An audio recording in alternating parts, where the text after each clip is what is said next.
सध्या मी आहे अमरावती जिल्ह्यातील महिमापूर या गावामध्ये. दर्यापूर तालुक्यामध्ये महिमापूर हे गाव आहे.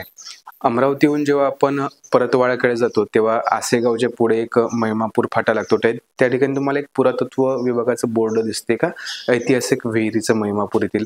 त्या रस्त्यानं थोडंसं आतमध्ये तुम्ही 16 किलोमीटर आले की तुम्ही येऊन पोहोचता महिमापूर या गावामध्ये. आणि या गावामध्ये मी सध्या ज्या विहिरीमध्ये उभा आहे, या विहिरीला ऐतिहासिक असं महत्त्व आहे. आख्यायिका अशी सांगितली जाते की इथं चोरं राहायचे किंवा इथे खूप मोठा खजिना दडलेला होता. अशा प्रकारच्या वेगवेगळ्या आख्यायिका इथे सांगितल्या जातात. साधारणतः पुरातत्व विभागाचे जे अभ्यासक आहेत त्यांनी सांगितल्याप्रमाणे, त्यांनी संशोधन केल्याप्रमाणे या विहिरीचं जे बांधकाम आहे हे साधारणतः 13व्या किंवा 14व्या शतकामधलं आहे. त्यावेळी जे परकीय आक्रमण वगैरे व्हायचे तेव्हा ते राजा, शिपाई, सैनिक जे राहायचे तर ते काय करायचे, स्थलांतरण करायचे. स्थलांतरणावेळी त्यांना पाण्याची गरज भासायची. अशा वेळी त्यांनी त्यांच्या पिण्याच्या पाण्यासाठी किंवा वाटसरूंच्या पिण्याची पाण्याची सोय करण्यासाठी अशा प्रकारच्या ज्या विहिरी आहेत त्या बांधलेल्या होत्या, असं काही ऐतिहासिक जे संशोधक आहेत ते सांगतात. आपण माझ्या मागे पाहू शकतो ही विहीर. जवळपास या विहिरीला 12 दरवाजे आहेत.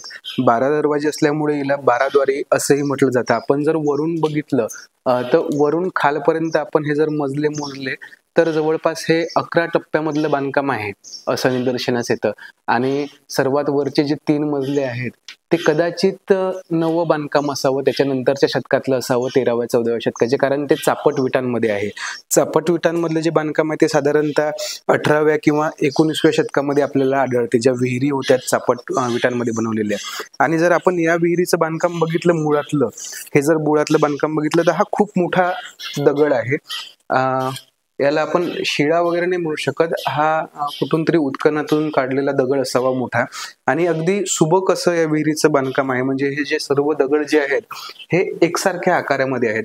हे जर बांधकाम आपण पाहायला गेलं तर एक नरनाळा किल्ला आहे अकोटजवळ, त्या नरनाळा किल्ल्याजवळचं बहुतांश जे बांधकाम आहे ते ह्याच दगडामध्ये आहे. आणि हा सुद्धा काळा दगड आहे. सध्या काय झालं की जे रील स्टार आहेत, जे सोशल मीडिया इन्फ्लुएन्सर आहेत, त्यांचा कल महिमापूर या गावाकडे वाढलेला होता. आणि त्यानंतर पुरातत्व विभागानं सुद्धा या गावाकडे, या विहिरीकडे विशेष लक्ष दिलं. सध्या विहिरीचं बांधकाम सुरू आहे. आपण जर पाहू शकतो, विहीर म्हटलं की विहिरीला पाणी आलं.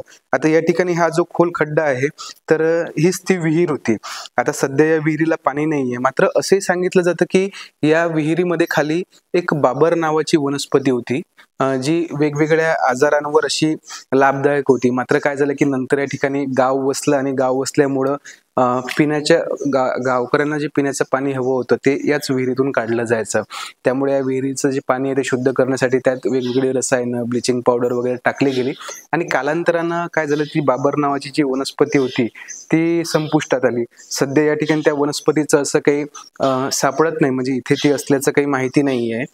मात्र गावकऱ्यांनी सुद्धा या विहिरीकडे विशेष लक्ष दिलं. थोडंसं हा जो हे होता, म्हणजे हे राखून ठेवलं इथलं पावित्र्य या गावकऱ्यांनी. आणि आता कुठं पुरातत्व विभागाने या ठिकाणी थोडंसं लक्ष दिलेलं आहे. या ठिकाणी बांधकाम सुद्धा सुरू झालेलं आहे. कारण ज्या पायऱ्या वगैरे होत्या त्या पायऱ्या जवळपास पूर्णपणे खचलेल्या होत्या. त्या पायऱ्यांचं सुद्धा बांधकाम करणं खूप गरजेचं होतं. आणि खरंच हा एक ऐतिहासिक ठेवा आहे. असे जे ठेवे असतात हे आपण जपले पाहिजे. म्हणजे वरून जर आपण पाहिलं तर ह्या टोकाच्या वर पूर्ण हे गाव आहे. म्हणजे हा पूर्ण खालचा भाग आहे. जवळपास म्हणजे 100-125 फूट ही विहीर जवळपास खोल असू शकते. तर वरून जर आपण पाहिलं तर एखादा असा भव्य दिव्य राजवाडा आहे का हा, असं सुद्धा वाटतं. म्हणजे एकूण त्या राजवाड्यापेक्षा भव्य दिव्य असं या विहिरीचं बांधकाम करण्यात आलेलं आहे. तर जो वऱ्हाड प्रांत आहे, वऱ्हाड म्हणजे हा जो आपला पश्चिम विदर्भाचा जो भाग आहे याला आपण वऱ्हाड प्रांत म्हणतो. या वऱ्हाड प्रांतामध्ये अशा अनेक वास्तू आहेत, अशा अनेक विहिरी आहेत, पायविहिरी आहेत. ते पूर्ण माहिती आम्ही तुमच्यासमोर मांडण्याचा छोटासा आता हा प्रयत्न करतोय. तुम्हाला जर हा व्हिडिओ आवडला असेल किंवा यापुढे तुम्हाला नक्की काय पाहायचं आहे ते सुद्धा आम्हाला कमेंटमध्ये जरूर कळवा. आणि व्हिडिओ जर आवडला असेल तर चॅनलला फॉलो करायला विसरू नका. धन्यवाद.